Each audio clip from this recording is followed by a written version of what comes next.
السلام علیکم ناظرین، آج کی تازہ ترین خبروں کے لیے استقبال کیا جاتا ہے NNI نیوز چینل پر۔ آج کی تازہ ترین خبریں۔ ٹریفک سگنل پر بھیک نہ دیں، سگنل پر بھیک دے کر بھیک منگوں کی حوصلہ افزائی نہ کریں، ذمہ دار شہری بنیں اور ٹریفک قواعد کی پابندی کریں۔ میں نے اپنے والد سے، اپنے سیاسی قائد سے بہت کچھ سیکھا ہے۔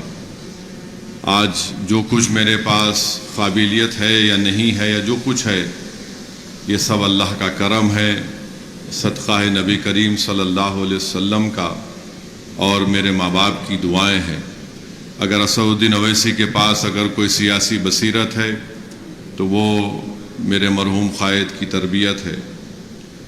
مجھے اچھی طرح یاد ہے کہ 1984 میں جب مجلس اتحاد المسلمین کے MLAs کی تائید کی ضرورت پڑی ناڈلہ بھاسکر راؤ کو،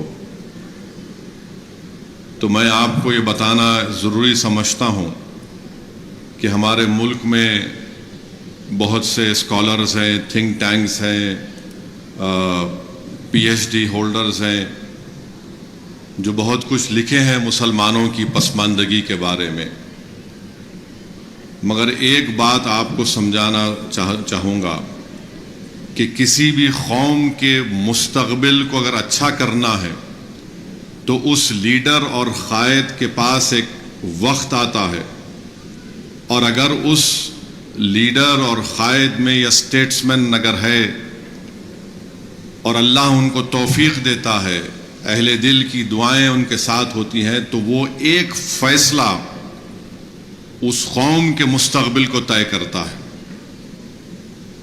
اور ایسے کئی وقت آئے ہوں گے ان تمام سیاسی قائدین کی زندگی میں۔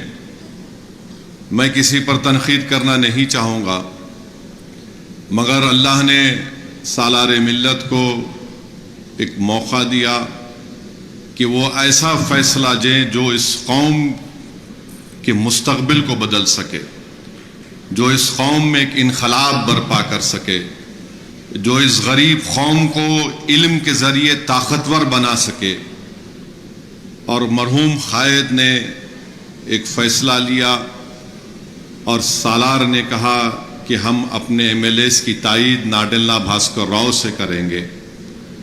مجھے اچھی طرح یاد ہے کہ اس وقت ایک BBC کے ایک بہت بڑے مشہور رپورٹر ہوتے تھے، وہ ہمارے گھر پر آ کر انٹرویو لیے اور کہا کہ یہ بڑا ان ڈیموکریٹک طریقے سے آپ نے اپنے MLAs کی تائید بھاسکر راؤ سے کی۔ تو سالار نے ایک ہی بات کہی، کیا یہ ڈیموکریسی ہے کہ آپ اس ملک کی سب سے بڑی اقلیت کو ہمیشہ ان کو کمزور کر کے رکھ دیں گے؟ کیا یہ ڈیموکریسی ہے کہ آپ اس ملک کی سب سے بڑی اقلیت کو ہمیشہ علم کے دروازوں سے دور رکھیں گے؟ کیا یہ ڈیموکریسی ہے کہ ملیانہ ہو، ہاشم پورہ ہو؟ کیا یہ ڈیموکریسی ہے؟ سالار نے کہا، ڈیموکریسی نے مجھے موقع دیا، میں اس کو استعمال کر رہا ہوں۔ اور لوگوں نے حیرت کا اظہار کیا کہ اگر وہ چاہتے تھے اس وقت تو اپنے ذاتی مفاد کے لیے وہ بہت کچھ کر سکتے تھے۔ مرحوم قائد نے کہا کہ مجھے اپنی ذات کے لیے کچھ نہیں چاہیے، مجھے صرف ایک کاغذ کا ٹکڑا چاہیے۔ اور آرٹیکل 30 جو کانسٹیٹیوشن میں ہے، ہمارے آئین میں، جو ایک فنڈامنٹل رائٹ ہے، مرحوم قائد نے اس کے تحت ناڈلہ بھاسکر راؤ کی حکومت سے اس وقت کے آندھرا پردیش کے مسلمانوں کے لیے سالار نے کہا کہ میں ایک میڈیکل اور انجینئرنگ کالج کھولوں گا۔ تو میرے عزیز دوستوں اور بزرگوں، آپ کو بتانے کا مقصد یہ ہے کہ جب آپ کی زندگی میں ایسا کوئی موقع آتا ہے اور اللہ ہر ایک کو موقع دیتا ہے، تو اس موقع کے اوپر آپ کو یہ فیصلہ کرنا پڑے گا کہ کیا میں ایسا فیصلہ کروں گا جس سے اجتماعی طور پر پوری سوسائٹی کو، پورے معاشرے کو فائدہ ہوگا، یا پھر میں رسک نہیں لے کر صرف اپنی ذات کو محفوظ کر لوں گا اور اپنی ذات کے لیے فیصلہ لے لوں گا۔ سالار نے فیصلہ لیا، ہنسنے والوں نے بڑے مذاق بنائے مرحوم قائد کے کہ یہ شخص ہے جو جذباتی تقاریر کرتا ہے. تو آپ کو بتا رہا ہوں کہ یہ جذباتی تقریر کا جو تمغہ مجھے اور اکبر کو لگتا ہے ہم سے نہیں شروع ہوا. یہ اس زمانے سے ہمارے چاہنے والے جو ہم کو بہت زیادہ چاہتے ہیں ہمارے بیوی سے زیادہ، وہ ہم کو الزام لگاتی ہے جذباتی تقاریر کرتے ہیں. مگر سالار ہمیشہ یہ کہتے تھے، شاید اکبر اور صاحب اور حاجی میں اگری کریں گے، کہ اللہ جو ہے منزل منچلوں کو دے دیتا ہے، عقل مند سوچتے رہتا ہے منزل کے بارے میں. تو سالار نے وہ اقدام اٹھایا اور کاغذ کا ٹکڑا لیا، اور لوگ یقین نہیں کرتے تھے. جو حیدرآباد میں اس وقت ایک ایلیٹ سوسائٹی تھی، ایک ایلیٹ گروپ تھا، آج بھی ہے وہ لوگ. تو ان کے پاس ایک میٹنگ ہوئی، میں بھی سالار کے ساتھ اس میٹنگ میں، بہرحال ایک لنچ تھا. میں یہ پہلے بھی یہ واقعہ بیان کر رہا ہوں، مگر نوجوانوں کو بتانے کے لیے کہہ رہا ہوں کہ اگر ایک انسان میں حوصلہ ہوتا ہے، اللہ کے لیے اخلاص ہوتا ہے اور ہمت ہوتی ہے، تو اللہ ان کو کامیاب کرتا ہے. تو اس میٹنگ میں سب نے بہترین کھانا وانا کھلایا گیا، صاحب جانتے ہوں گے. تو کھانا نہ کھانے کے بعد ظاہر ہے ہمارے پاس بہت شوق ہے تعریف کرنے کی، کیا بریانی کھلایا آپ. تو خیر بریانی ہو گئی. اس کے بعد سب نے کہا کہ دیکھیے صلاح الدین اویسی صاحب، آپ زیادہ پڑھے لکھے نہیں ہیں، آپ یہ نہیں چلا سکتے اس کو، یہ ہم کو دے دو، ہم پڑھے لکھے ہیں اور ہم اس کو چلائیں گے. تو سالار سنتے کہ نہیں، آپ بولیے بولیے. تو سالار کو جب غصہ آتا تھا تو بولتے نہیں بولیے بولیے، آپ بولیے بولیے بولیے، میں سن رہا ہوں میں آپ کی بات. بالکل بالکل صحیح ہے، آپ لوگ بڑے لوگ ہیں. تو ہم سمجھ جاتے تھے کہ اب کچھ ہو رہا ہے. تو خیر وہ سب سنے. سالار اٹھے اور بولے کہ بہت بہت شکریہ، آپ لوگ میرے کو زحمت دیے، آپ بھی آئے. یہ وقت طے کریں گا کہ میں کیا کرنے والا ہوں. واپس سالار گاڑی میں بیٹھے. اس وقت 6444 جیپ تھی. سالار سگریٹ کو ویسا مارتے تھے، وہ 4 مینار سگریٹ سرگال کے بولے یہ سب میرے پہ تانا مار رہے ہیں، انشاءاللہ ایک وقت آئیں گا یہ لوگ دارالسلام کو آئیں گے دیکھنا. تو اس حوصلے اور عزم کے ساتھ سالار نے، اور سالار کے ساتھ جتنے لوگ تھے جن کا بھی یہاں پر ذکر کیا گیا، ان تمام نے محنتیں کی، کوششیں کی.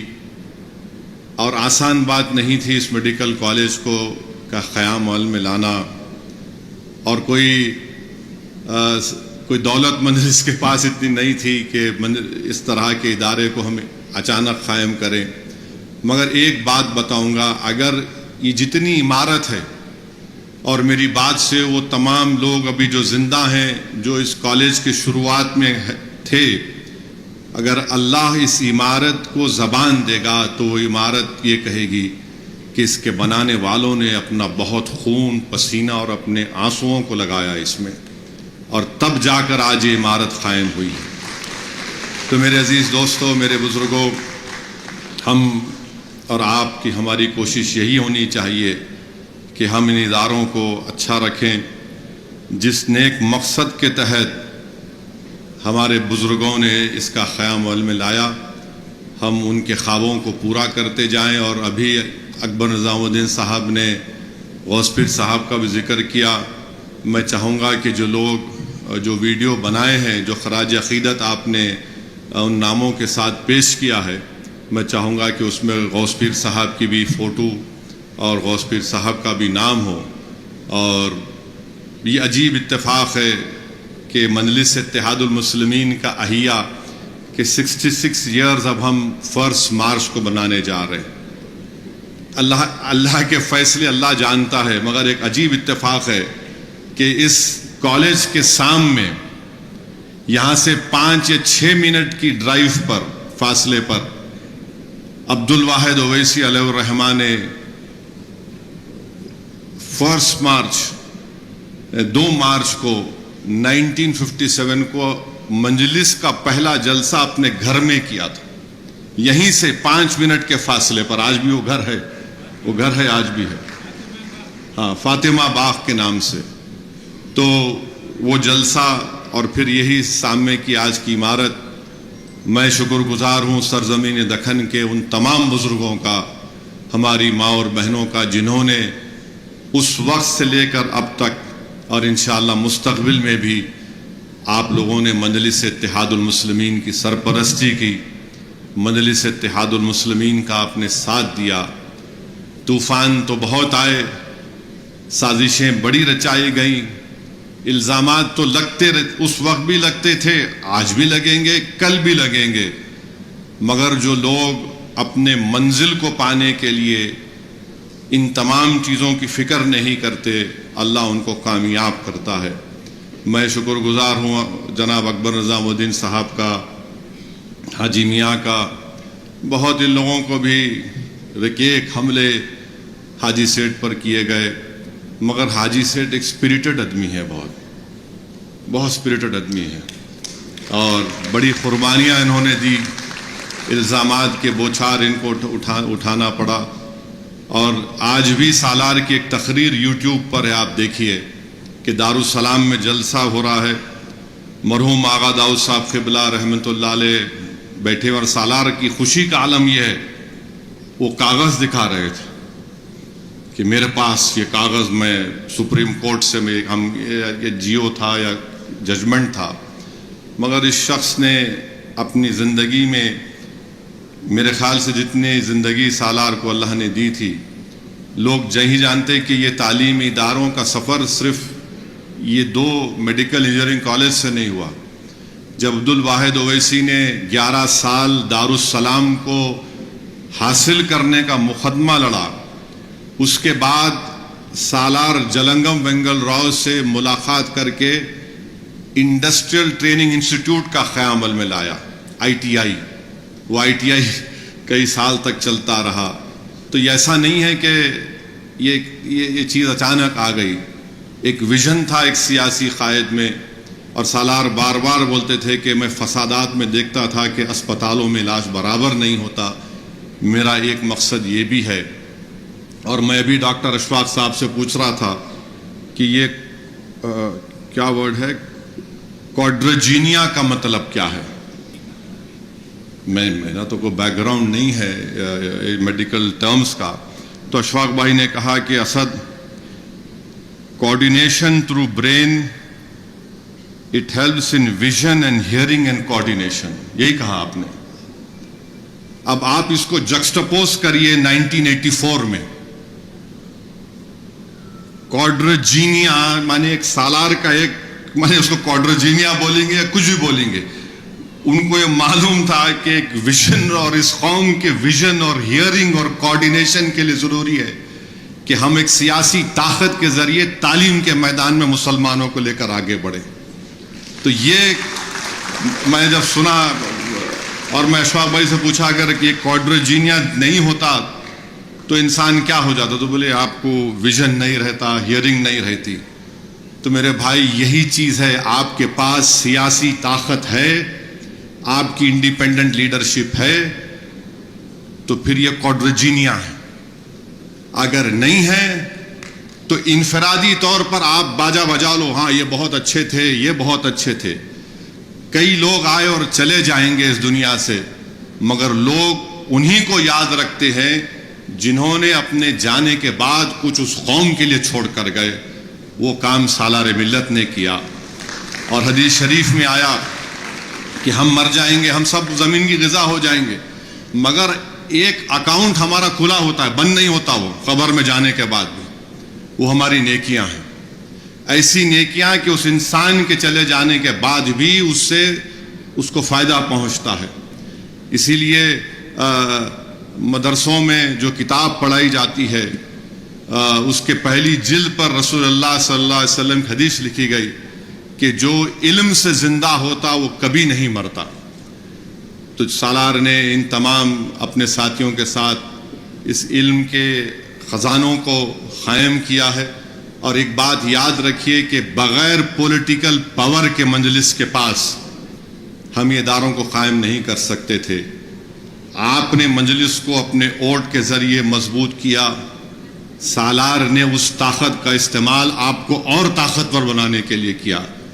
تو جو لوگ مجلس کے بارے میں یہ بولتے کہ ہم تقریر کرتے، جذباتی تقریر کرتے. میں ان دانشوروں سے کہنا چاہ رہا ہوں، آپ گنگے ہیں یا نہیں ہیں میرے کو نہیں معلوم، آپ بھی کچھ کر کے دکھاؤ نا. کب تک ہم صرف پیپر دیں گے، یہ پیپر پڑھ کے چلے گئے، یہ فلاں کر کے چلے گئے. ارے بھائی اس کا عمل کیسے ہوگا، اس کا عملی جامع نامہ ہم کیسے کریں گے؟ کتنے ہم لوگ خالی سنتے رہیں گے، یہ بولے وہ بولے. اس کو وہ خواب سالار نے اس کو پورا کیا. اور یہ جتنے بھی لوگ یہاں بیٹھے ہوئے ہیں، بشمول احمد پاشا قادری، اکبر نظام الدین صاحب، غوث پیر صاحب، ان کا میڈیکل فیلڈ سے کوئی تعلق ہی نہیں ہے، دور دور تک کوئی تعلق نہیں میڈیکل فیلڈ سے. مگر اللہ جس سے کام لینا چاہتا ہے کام لیا. اور مجھے اچھی طرح یاد ہے، میں بیٹھ کر لکھ رہا تھا یہاں پہ، میں والد صاحب سے سالار سے پوچھتا تھا یہ تعلیم ادارے آپ کیوں قائم کیے؟ تو ایک بار سالار موڈ میں تھے، بولے کہ 9 اور 10 سینچری میں دارالعلم، دارالحکمہ مسلمانوں نے قائم کیا تھا. وہ بیت کی چھڑی پہ سالار بیٹھ کے میرے کو بول رہے تھے. پھر میرے کو اخبار دکھائے، بولی اخبار کہاں سے آیا معلوم تمہارے کو؟ میں بولا بابا کہاں سے آیا اخبار؟ یہ بولے یہ چائنیز کے پاس ایک سیکرٹ تھی اخبار کی، جنگ تلاش ہوئی تو چائنیز لوگ اس میں قیدی ہوئے، تو مسلمانوں نے ان سے علم حاصل کیا اور سمرقند میں اور بغداد میں اخباروں کی فیکٹری کھولی. یہ پھر اس کے بعد سالار نے کہا کہ علم، بولے تمہارے کو معلوم کتنے مرتبہ قرآن میں علم کا ذکر ہوا؟ سالار نے بتایا 750 مرتبہ. پھر مرحوم قائد نے مجھے بتایا کہ تمہارے کو معلوم کہ کورڈوبا میں، قاہروں میں کتنے لائبریریز تھے؟ کورڈوبا میں جو موجودہ اسپین جس کو بولتے، 70 لائبریریز تھے اس زمانے میں. ایک لائبریری میں 10 سے 60 ہزار کتابیں تھیں. مرحوم قائد نے مجھے 1987-88 میں بتایا تھا کہ قاہرہ میں کچھ 50 یا 60 لائبریریز سے، ایک لائبریری میں 1 لاکھ کتابیں تھیں. اور مرحوم قائد نے، اشفاق بھائی سنیے، سالار نے مجھے بتایا تھا 1987-88 میں کہ تمہارے کو معلوم ابن النفیس کون تھے؟ سالار بولے کہ ولیم ہنری، جو پھیپڑوں کا بڑا ماہر ہے، آپ بہتر بول سکتے. ابن النفیس جو ہے ولیم ہنری کے 300 سال پہلے پھیپڑوں کے بارے میں ایک پیپر لکھا تھا. پھر مرحوم قائد نے مجھے بتایا کہ ایک ابو القاسم اللہروی تھے جو پیتھولوجی کے پائنیر سمجھے جاتے ہیں.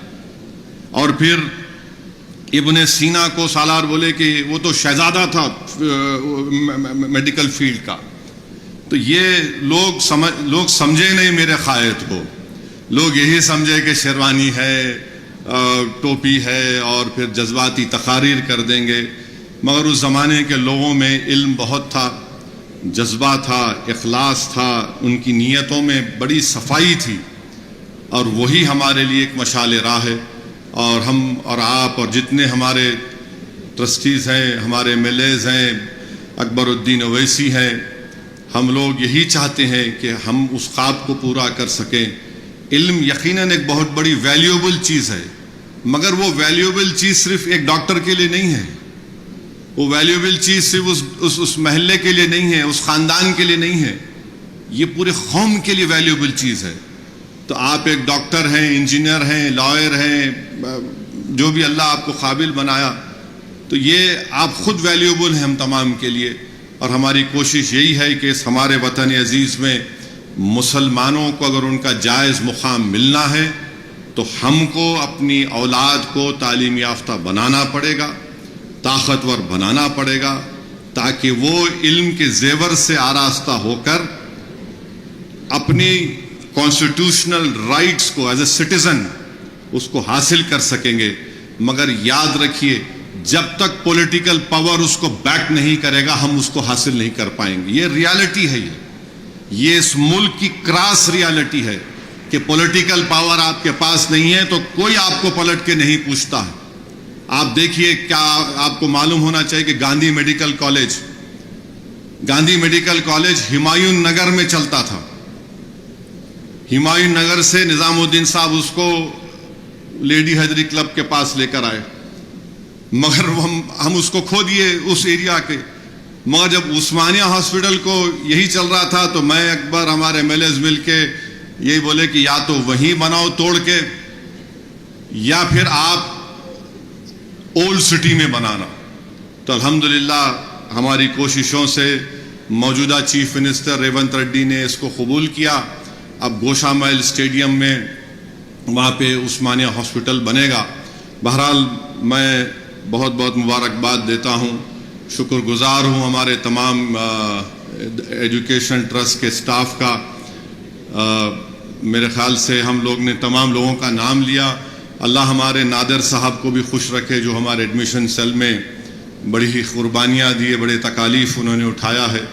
تو بہرحال یہ آسان سفر نہیں تھا, جیسا کہ ابھی پریزنٹیشن میں دکھایا گیا ہے کہ ایک راستہ ہے, the journey continues لکھا گیا. yes انشاءاللہ the journey will continue whether I remain or you, whether I remain or I don't remain, this journey has to continue.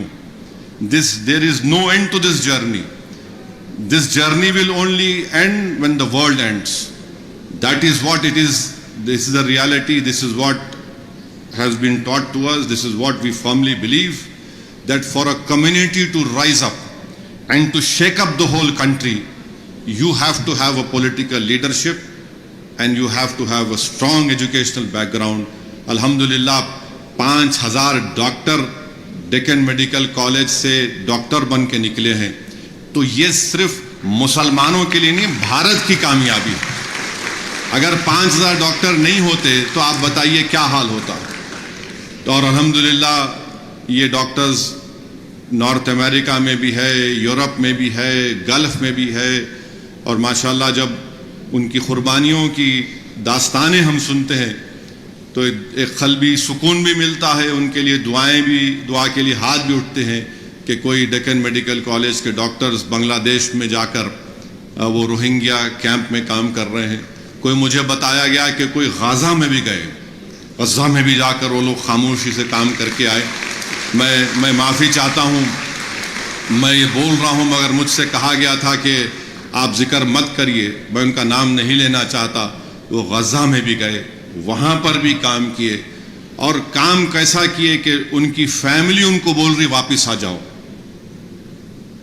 وہ وہاں پر بولے 8 دن کے لیے جا رہا ہوں, پھر اس کو بڑھاتے مہینہ 2 مہینہ روک وہاں پر ہے. بہرحال ایک جذبہ ہے اور آپ تمام کو مبارکباد, اور ہمارے اکبر الدین اویسی صاحب کو بھی مبارکباد, اور آپ تمام کو انشاءاللہ تعالی اللہ ہم سے یہ نیک کام لے رہا ہے اور انشاءاللہ تعالی یہ نیک کام آگے بڑھتا رہے گا. اور آپ تو جتنے ہمارے لوگ جو باہر ہیں, میری آپ سے ایک گزارش ہے کہ آپ دعا بھی کریے آپ کے اس کالج کے لیے, اور جس طریقے سے بھی آپ ڈیکن میڈیکل کالج کو مضبوط کرنا چاہتے ہیں, میں بحیثیت چیئرمین اپنے ٹرسٹیز کے موجودگی میں کہہ رہا ہوں کہ ہمارا دل کھلا ہے.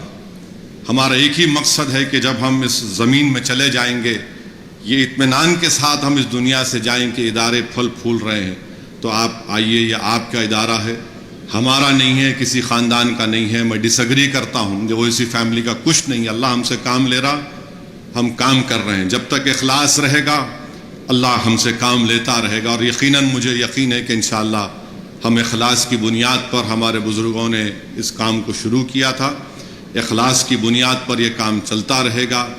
اللہ کی ذات پر ہم نے توکل کیا, ہمارے دلوں میں رسول اللہ صلی اللہ علیہ وسلم سے محبت کوٹ کوٹ کے بھری ہوئی ہے, اور انشاءاللہ تعالی اللہ نے اسی کو بنیاد پر اللہ نے اس اداروں کو مضبوط بھی کیا, آگے بھی بڑھ رہے ہیں. لوگ تنقید اگر ہم پہ کرتے بھی ہیں, الزام بھی لگاتے ہیں, تو یہی وجہ ہے کہ یہ لوگ پولیٹیکل لیڈرشپ کے ذریعے, پولیٹیکل پاور کے ذریعے, پولیٹیکل یونٹی کے ذریعے انہوں نے اپنے گھروں کو لے کر کوئی چیز نہیں لے کر گئے, بلکہ انہوں نے اس ووٹر کو واپس دیا. اور ہم نے مجلس نے جو کام کیا ہے نا, ہم آپ کو ووٹر نہیں رکھے, ہم آپ کو سٹیزن وتھ رائٹس بنائے. ووٹر وہ ہوتا ہے جو صرف ووٹ ڈال کے گھر میں سو جاتا, ہم آپ کو سٹیزن وتھ رائٹس بنائے. یہ مرحوم قائد کی بہت بڑی کامیابی ہے. اللہ ان تمام لوگوں کی اللہ ان کی مغفرت کرے جو آج اس دنیا میں نہیں ہے. اور یقیناً اتنے بڑے بڑے نام یہاں پر ہیں. دیوی پرساد کو بھی دیکھا، نام دیکھا، بہت غیر معمولی دیوی پرساد کی خدمات تھے. ڈاکٹر حبیب اللہ صاحب، ڈاکٹر مظہر صاحب، اللہ ان تمام کی مغفرت فرمائے. بہت شکریہ. معافی چاہتا ہوں، حسب عادت میں زیادہ بول دیا.